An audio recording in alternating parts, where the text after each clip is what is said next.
Introduction. Do you ever feel like you are sleepwalking through your life? It's easy to go through the motions of waking up, going to work, eating, and sleeping, only to find yourself wondering where all the time went and what you did with your day. And the worst part is that for most of us, this cycle repeats on a seemingly endless loop forever. Are you tired of that?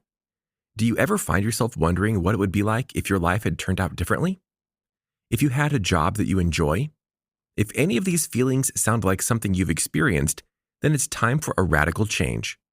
It's time to feel the way you do when your iPhone is at 100%, like you're fully charged and ready to go. That's why, through the course of this summary, we're going to explore the mindset that all successful people have in common and how you can cultivate this mindset in your own life.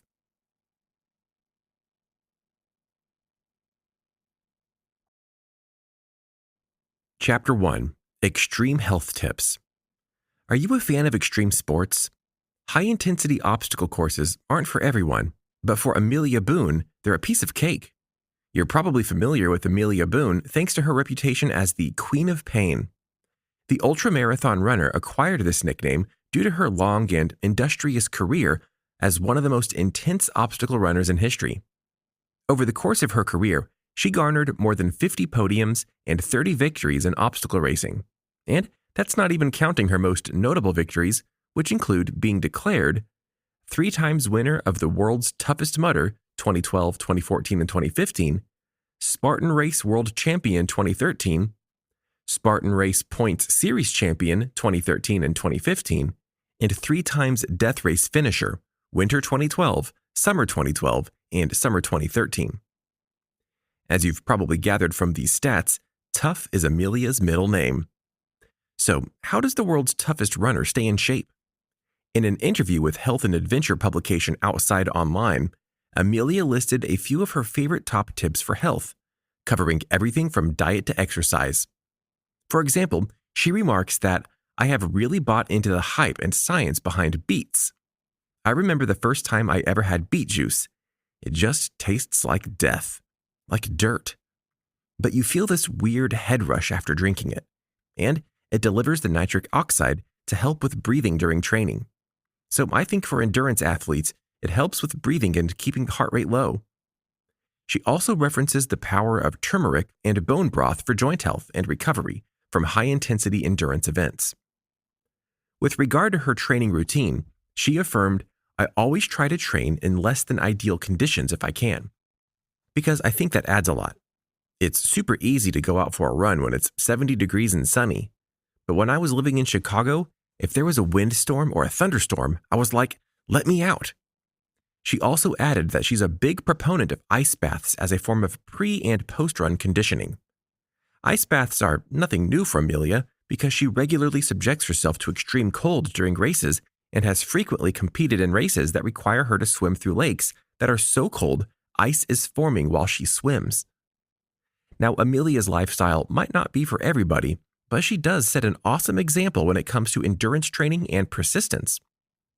And at the end of the day, that's what we can take away from her example. You don't have to follow her lifestyle exactly, but you can emulate her commitment to excellence. Another of Amelia's defining traits is her relentless pursuits of her goals. As a female runner who has beaten 99% of all the men she's ever competed against, Amelia knows a lot about defying stereotypes and beating the odds.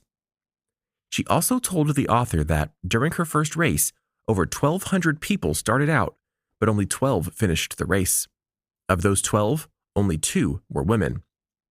So from Amelia's example, we can see that she's not about to let someone else tell her what she can and can't do. That's a quality everyone should emulate in their pursuit of success. And if you want to embrace the benefits of her training routine, you can always incorporate beetroot and ice-cold showers into your daily routine for improved health and concentration.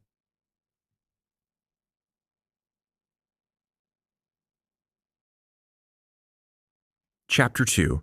Topics like health and weight loss aren't as simple as we'd like to think. Lose weight fast. How to lose 10 pounds in 1 week. Get rid of stubborn belly fat fast. Have you ever noticed how magazines and commercials love to scream out one-liners on the topic of health and fitness? Everyone is clamoring to present themselves as the next big diet sensation in a desperate bid to convince us that they can fix our weight-related woes in a matter of days. However, the author's research indicates that the answer isn't nearly as simple as these headlines would have us believe.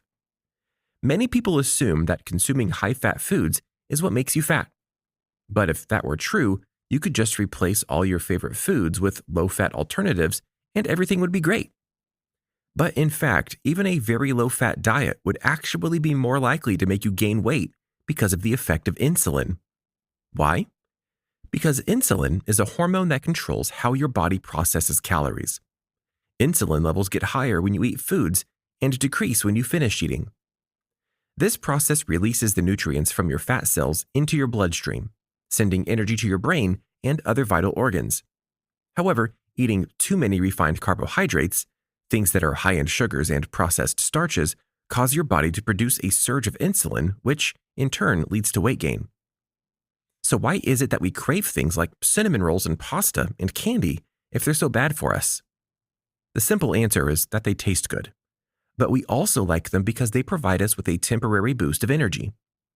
Consuming these foods floods the body with glucose, which causes our insulin levels to spike.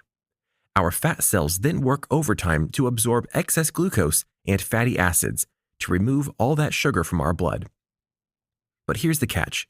Because these foods give you instant sugar gratification, your body runs out of that energy almost instantly, which prompts your brain to get panicky and convince you you're hungry so you'll eat more. If you don't start consuming more sugary foods, your body goes into starvation mode as your blood sugar levels fall, triggering your metabolism to slow down and hang on to the calories you do have. As you might imagine, this only makes you gain more weight. So how do we combat this? The author posed this question to a few health experts, including Justin Major, a personal health coach for Olympic athletes, and Kelly Starrett, the founder of CrossFit, and came away with a surprising answer. In short, the experts told him that there's no such thing as a one-size-fits-all health formula. Some elite athletes need diets that are very high in carbs and cholesterol, while others might reach their peak performance through a diet that is exactly the opposite. The truth, according to these experts, is that every body is quite literally different, and every body possesses different needs when it comes to diet and exercise. That's why they recommend experimenting until you find the balance that works best for you. A close friend of the author's has a slightly different take on this experimental theory, however. He recommends experimenting with recreational drugs to unlock your full potential. However, that doesn't mean that the average person should take as many recreational drugs as they want without advice or supervision from a medical professional. Instead, the author's friend recommends microdosing.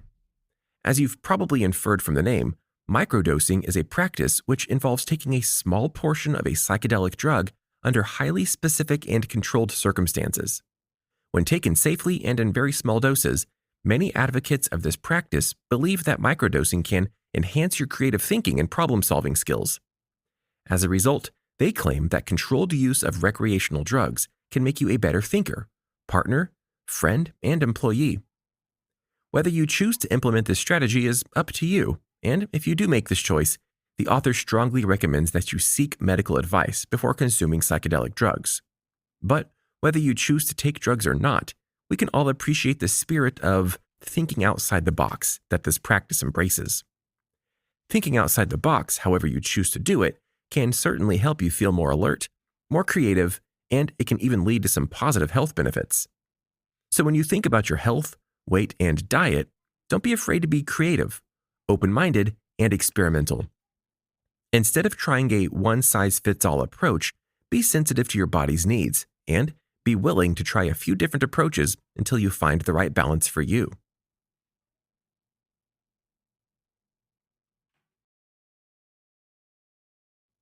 Chapter 3. Don't succumb to peer pressure. As you might imagine, this is a pretty crucial lesson for anyone who wants to be successful. For one thing, if you learn to stand strong in the face of peer pressure, you can ignore the doubters and naysayers who try to convince you to give up on your dreams. But this quality can also help you to cultivate a sense of originality and resilience that will help you stand out from the crowd. And if you want a perfect example of this, you don't have to look any further than Shaun White. Today, you know Shaun White's name because he is a 3-time gold medalist in Olympic snowboarding. But when he was 15 years old, he was just an ordinary teen with a dream. Even then, Sean wanted to be an Olympic snowboarder, and he worked tirelessly to accomplish this goal. And after years of training, dreaming, and hoping, he got his first big break when his parents paid for him to compete in an international snowboarding competition in Japan. This was a pretty big deal for Sean, who was an outlier among the competitors. It wasn't just that he was younger and relatively unknown, although both of these things were major factors as well. It was also a big deal because all of the other competitors were famous athletes who were being paid to compete thanks to lucrative sponsorship deals. Sean didn't have the money and success that his fellow competitors had, but he was determined to work hard and earn it for himself. However, on his mission to accomplish his goal, he faced an unexpected challenge. On the night before the competition, the other athletes had a massive party. Their reckless revelry resulted in all of them getting so drunk that they were unable to compete the next day. Or rather, they were unable to compete at their full potential. But instead of being ashamed or embarrassed, they all thought it was funny. Making a joke out of their irresponsible actions, they decided to have a show run, only performing a fraction of their real capability and indulging in goofy stunts to get attention. They figured that if they all joined in together, orchestrating a team show run, they would all win and they could split the money between all of them. But when they offered Sean a chance to participate, he turned them down cold. Sean didn't approve of their reckless and unprofessional behavior, and he realized that even though he was younger and unsponsored, he had more personal integrity. So he said no and did his best, even when the other athletes made fun of him. Being mocked by professionals you once looked up to isn't easy. It's certainly no way to get your head into the game for a big race.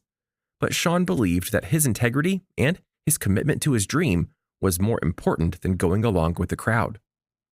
So when Sean performed to his full capability, he alone won the $50,000 prize money and put the other athletes to shame. That race also jump-started his Olympic career. Now, it's highly unlikely that most of us are going to be faced with the pressure of competing in an international snowboarding race. But no matter what circumstances we find ourselves in, we can all benefit from Sean's lesson about courage, determination, and standing strong in the face of peer pressure.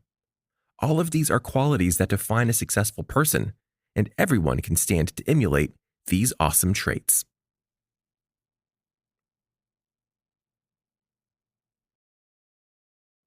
Final summary. This book offers glimpses at a few very different people with very different lives. Although they may differ greatly in terms of their goals, careers, and strategies, a few key qualities unite them all. From world-class endurance athletes to Olympic snowboarders and health experts, all of these people are driven by their excellence and determination. We might not want to emulate their fitness routine or their daily lives, but we can appreciate the core skills that drive them. And no matter what path you choose, you can be successful if you stand strong in the face of peer pressure, do your best, and remain determined.